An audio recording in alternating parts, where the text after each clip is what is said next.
Hello, the United Kingdom, a nation with a storied history, a global cultural footprint, and one of the world's largest economies. But beyond the postcards and the heritage, what is the reality on the ground today? We're going to take a long, hard look at the data to answer a question that's been whispering in the background of many conversations. Is the UK facing a systemic collapse? Over the next few parts, we will move past the headlines and the political noise. We won't be talking about parties, personalities, or ideologies. Instead, we'll be talking about numbers, trends, and facts. We will examine the economic engine, the social fabric, and the foundational infrastructure of the country. We begin with the economy. It's the lifeblood of any nation, the system that puts food on tables, roofs over heads, and funds every public service. So how is the UK's economic engine performing? To understand the long-term health of an economy, you have to start with productivity. Simply put, it's how much output a worker generates for every hour they work. It is the single most important driver of long-term living standards. For decades before 2008, UK labour productivity grew at a steady, reliable rate of about 2% per year. That growth meant wages could rise, companies could invest, and the government could collect more tax revenue without raising tax rates. It was the golden goose. But then came the 2008 financial crisis. The goose stopped laying. Since then, productivity growth has essentially flatlined.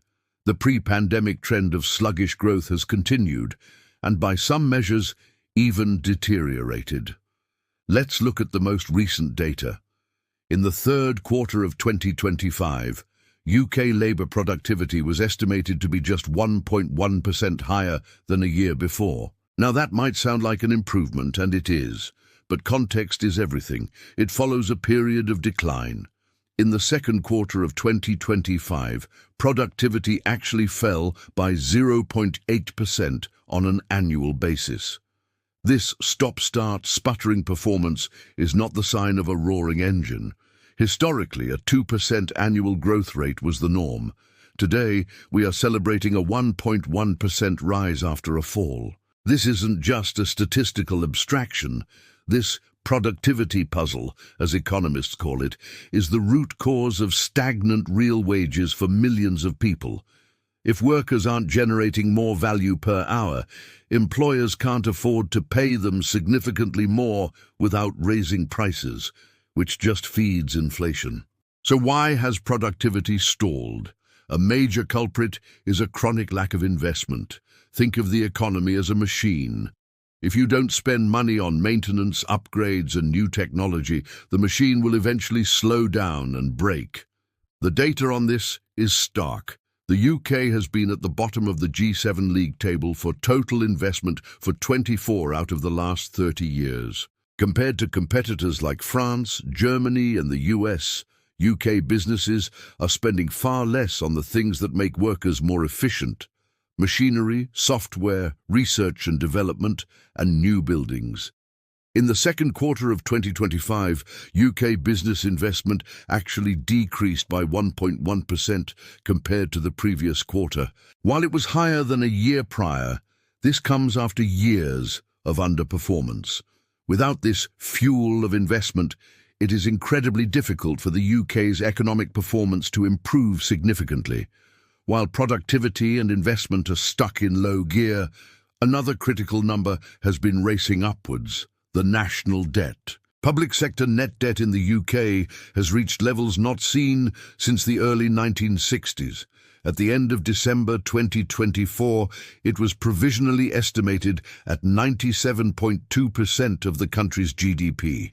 That's nearly a full year's worth of the entire nation's economic output owed in debt. The trajectory is staggering. In 1991, the debt-to-GDP ratio was just over 29%. By 2007, before the financial crisis, it was around 38%. Then it shot up. The pandemic and energy crisis added another massive layer. Now, a high national debt isn't automatically a sign of collapse. Many prosperous countries have high debt. The problem is the cost of servicing that debt. This brings us to the country's trading position. For centuries, Britain was a trading titan. Today, the picture is far more complex. While the UK's services sector continues to perform well, the trade in goods has struggled. A chronic trade deficit means the country is constantly sending more money abroad than it's bringing in, increasing its reliance on foreign investment to plug the gap. So where does this leave the economic engine? We have a productivity crisis that has gone unsolved for 15 years, starving workers of real wage growth. We have a chronic lack of business investment, leaving the economy running on outdated gears. We have a national debt mountain that is becoming increasingly expensive to service. In this part, we examine the UK's social fabric. We're asking if the essential systems that people rely on, healthcare and housing, are buckling under the strain. Let's start with the institution that is perhaps most central to British identity, the National Health Service. For decades, the promise of the NHS has been simple: carefree at the point of use, available when you need it. The data suggests that promise is being broken on an unprecedented scale. The waiting list for hospital treatment in England has become a national crisis. Even before the pandemic, the list had doubled in a decade. Then came COVID-19.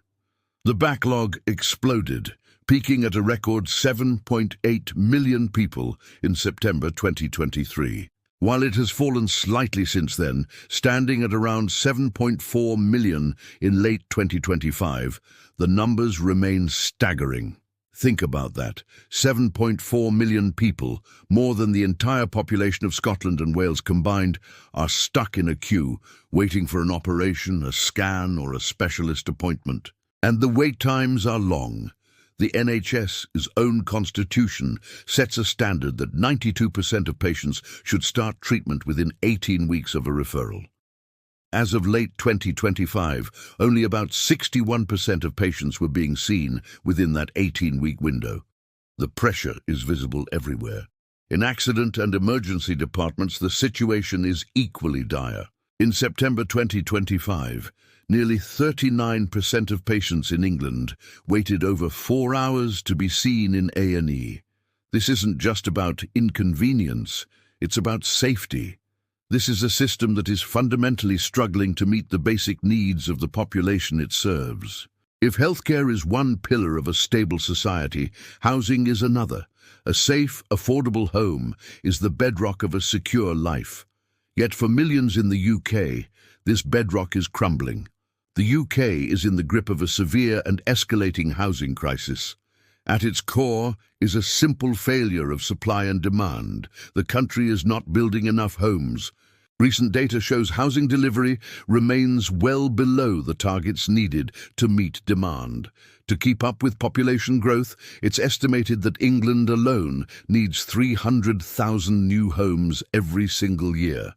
The gap between what is built and what is needed grows wider every year, fueling a desperate scramble for available properties. The consequences are devastating, particularly for renters. With supply choked off, rents have soared. Private rents have been rising rapidly, often outstripping wage growth in parts of the country. This isn't just a London problem, it's a national emergency. And at the sharpest end of this crisis is a surge in homelessness. Families in temporary accommodation, people sofa surfing, and those sleeping on the streets are becoming an increasingly common sight. It is a stain on the conscience of one of the world's wealthiest nations. For those trying to buy, the dream of home ownership is slipping further away. While affordability ratios have fluctuated, house prices remain out of reach for many. So when we look at the social fabric, what do we see? We see a healthcare system where waiting lists run into the millions, targets are missed for a decade, and patients are coming to harm because of delays. We see a housing market that is failing to build enough homes, driving up rents, pricing out buyers, and pushing people into homelessness. This social fraying is the direct consequence of the economic stagnation we discussed earlier. Welcome back to the final part of our investigation into the state of the United Kingdom. We've looked at the stalled economic engine and the fraying social fabric of healthcare and housing. Today, we turn to the physical foundations of the country, its infrastructure, and the deep economic divide that splits the nation. For an economy to function, it needs a solid backbone, reliable transport, secure energy, clean water, and fast digital networks. How does the UK's infrastructure stack up? The data tells a story of chronic underinvestment. For 3 decades, the UK has spent less on its infrastructure than other developed OECD countries. This isn't just about potholes, although anyone who drives will tell you that's a major issue. It's about the large-scale strategic projects that build future prosperity. Take the green recovery from the pandemic. Analysis of G7 plans showed that the UK's investment per person was significantly lower than its peers. The UK's own National Infrastructure Commission has warned of significant deficiencies holding the country back. It points to underinvestment in transport systems outside of London and the shocking fact that no major new water supply reservoirs have been built in England in the last 30 years. When projects do get the green light, they are often plagued by high costs and glacial delivery times. A study benchmarking UK performance found that delivering infrastructure projects often costs more and takes longer than in peer countries. This combination of low investment and slow delivery creates a toxic mix. It means the country is constantly playing catch-up, trying to run a 21st century economy on infrastructure that is often decades out of date. This failure to invest in infrastructure across the whole country is heavily linked to another profound problem: regional inequality. The United Kingdom is one of the most geographically unequal, large, high-income countries in the world. The economic gap between London and the southeast and the rest of the country is staggering. It's a divide that has been widening for decades. Since 1980, economic growth has been driven almost entirely by London and its surrounding commuter belt. These areas started richer and have grown faster, leaving the rest of the country behind. This economic divide translates directly into a wealth divide. The southeast is significantly wealthier than regions like the northeast or Wales.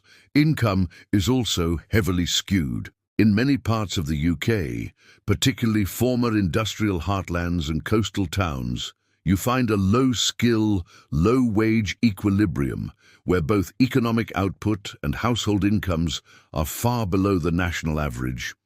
This isn't just an economic statistic.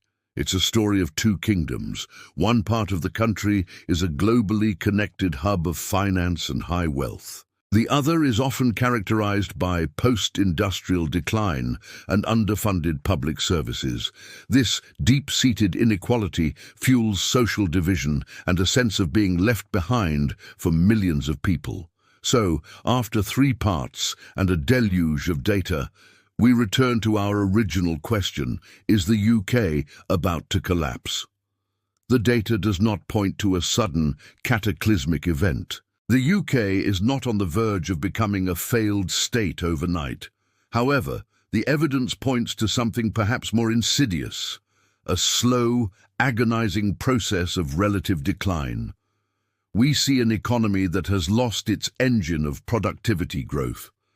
We see a national debt that is becoming an increasingly heavy burden. We see essential social systems like healthcare and housing buckling under immense pressure. And we see a nation deeply fractured by economic inequality. This is a portrait of stagnation. The risk is not a sudden collapse, but a gradual erosion of living standards, leaving the UK a poorer, more divided, and less resilient nation. The numbers are flashing red. The question is whether there is the capacity to solve them before this slow decline becomes irreversible. Thank you for watching.